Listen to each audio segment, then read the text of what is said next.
अस्सलाम वालेकुम dear audience. मैं वापस आई हूँ एक नई वीडियो के साथ लंबे अरसे के बाद। आज का हमारा टॉपिक है पीसीआर, आरटीपीसीआर एंड क्यूपीसीआर। जैसे कि आप लोग सब लोग जानते हैं कि मॉलिक्यूलर बायोलॉजी में पीसीआर वो टेक्निक है जिसके बगैर मॉलिक्यूलर बायोलॉजी का कोई भी एक्सपेरिमेंट नामुकम्मल है।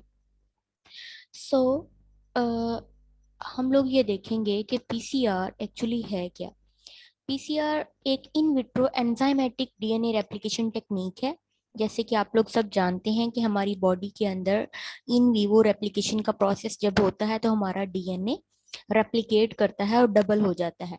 जबकि पीसीआर उसके मुकाबले में एक इन विट्रो टेक्निक है जो कि हम लैब के अंदर डीएनए को रेप्लिकेट करते हैं, उसकी कॉपीज बनाते हैं, मल्टीपल कॉपीज बनाते हैं। So it is used to amplify and make multiple copies of a specific DNA segment of interest.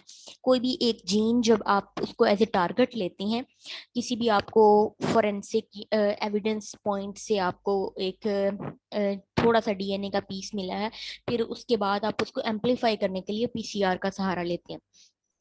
Multiple rounds of amplification of DNA using template DNA specific primers and the enzyme and DNA dependent DNA polymerase. So PCR actually जो दो इसके main की factors हैं, जो ingredients हैं इसके जिसकी वजह से ये पाया तकमील तक पहुंचता है, वो है डीएनए पॉलीमरेज एंजाइम और प्राइमर्स। प्राइमर्स आप खुद डिजाइन करते हैं अपने जीन ऑफ इंटरेस्ट के अकॉर्डिंग, और जो पॉलीमरेज है वो आप ऑर्डर कर सकते हैं किसी भी कंपनी से। तो the products of previous round, एक साइकिल की जो प्रोडक्ट्स होती हैं वो नेक्स्ट साइकिल के लिए एज ए टेम्पलेट काम करती हैं। तो इस तरह से ये एक चेन रिएक्शन के तौर पे चलता रहता है। अब पीसीआर के कौन कौन से कंपोनेंट्स हो सकते हैं। पीसीआर के सबसे पहला आपका होगा टेम्पलेट डीएनए। आप कौन सा टेम्पलेट यूज करना चाहते हैं, लाइक आपके पास कोई भी जो यूनिट है डीएनए का, आप उसको एज ए टेम्पलेट यूज करेंगे। उसका आपके लिए 50 से 100 नैनोग्राम ऑफ प्योर डीएनए भी होगा तो वो इनफ होगा। लेकिन यह है कि वो बिल्कुल प्योर होना चाहिए, उसके अंदर कोई प्रोटीन्स, लिपिड्स या ब्लड या टिश्यू या कोई भी हेयर या कल्चर्ड सेल वगैरह नहीं होने चाहिए। और जो पॉलीमरेज है वो हम लेते हैं थर्मस एक्वेटिकस, एक बैक्टीरिया है जो कि बहुत ज्यादा हाई टेम्परेचर भी टॉलरेट कर सकता है। इसी वजह से इस डीएनए पॉलीमरेज को थर्मोस्टेबल डीएनए पॉलीमरेज कहते हैं। So DNA dependent DNA polymerase is derived from Thermus aquaticus और इसकी हाफ लाइफ है 45 मिनट्स तक ये सरवाइव कर सकता है एट 95 डिग्री सी। सो एक्सटेंशन रेट इसका है 2 kb से 4 kb पर मिनट, और प्रोसेसिविटी ये 50 से 60 बेसिस तक की देता है।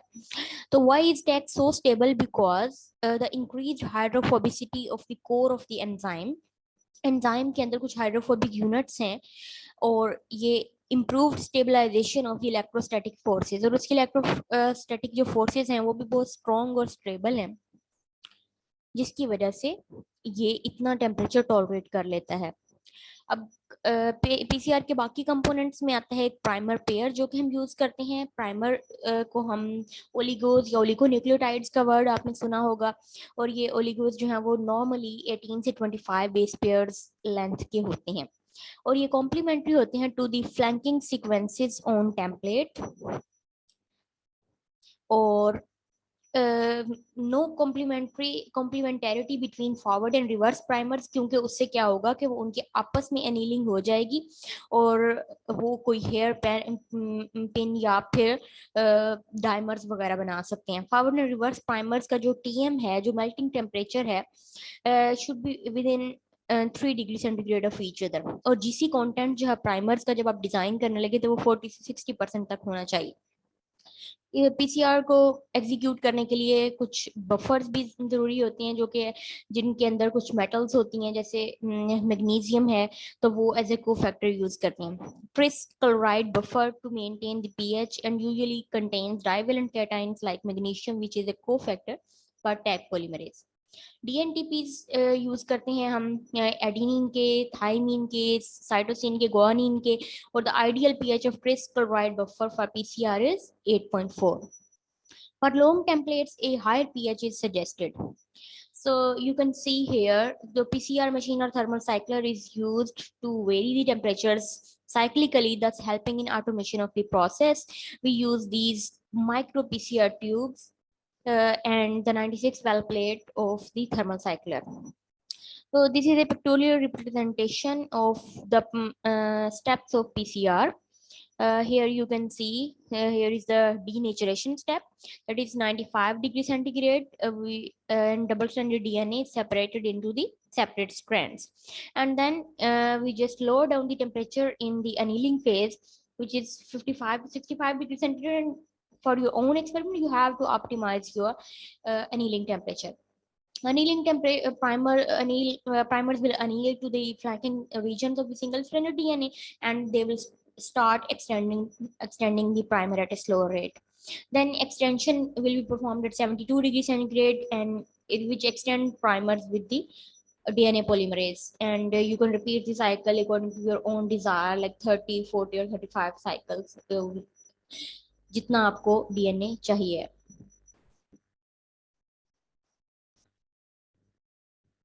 उसके बाद कंफर्मेशन आपको कैसे होगी कि आपका पीसीआर सक्सेसफुल रहा है या नहीं. उसके कुछ मेथड्स हैं, जिसमें से सबसे पॉपुलर जो है वो जेल इलेक्ट्रोफोरेसिस मेथड है. तो उससे हम ये देख सकते हैं आप इस पिक्चर के अंदर के एक आपको ये साइड पे नजर आ रहा है एक इस तरह से सेपरेट हुआ हुआ डीएनए लैडर, जिससे हम पता चलाते हैं कि हमारा जो बैंड साइज आया है क्या वो हमारी एक्चुअल जीन का है. और ये एक पॉजिटिव कंट्रोल हमने रन किया हुआ है, साथ में एक नेगेटिव कंट्रोल है, और ये बाकी सारे हमारे सैंपल्स हैं. तो ये जहां जहां भी हम लोगों को बैंड्स नजर आ रहे हैं, इट मीन्स कि यहाँ यहाँ हमारे सैंपल्स पॉजिटिव थे, और जहाँ पे नहीं है वो हमारे सैंपल्स नेगेटिव थे. तो इससे हमें इंफॉर्मेशन ये मिलती है कि हमारा पीसीआर कितना स्पेसिफिक था, उसके अंदर कोई कंटेमिनेशन तो नहीं हो गई. ये प्रेजेंस और एब्सेंस ऑफ डिजीज का पता चलता है कि ये पी स्क्लेरोटॉइड्स के लिए पॉजिटिव है, नेगेटिव है पेशेंट. क्वांटिटेशन हो सकती है, जितना बैंड स्ट्रॉन्ग होगा उतना ज्यादा डीएनए मौजूद होगा उसके अंदर. और इम्पोर्टेंस आपको पता चलती है कंट्रोल्स की, कि अगर पॉजिटिव कंट्रोल इधर है इट मीन्स कि उसके ये पॉजिटिव कंट्रोल से आपको पता चलता है कि आपका जो अगर बाकी आपके सैंपल्स के अंदर बैंड नहीं भी आते और पॉजिटिव कंट्रोल के अंदर आता है, तो इट मीन्स कि आपका पीसीआर का जो प्रोसेस था वो स्मूथ था, ठीक था, लेकिन आपका पेशेंट जो है वो नेगेटिव है, जिसकी वजह से आपके बैंड्स नहीं आए.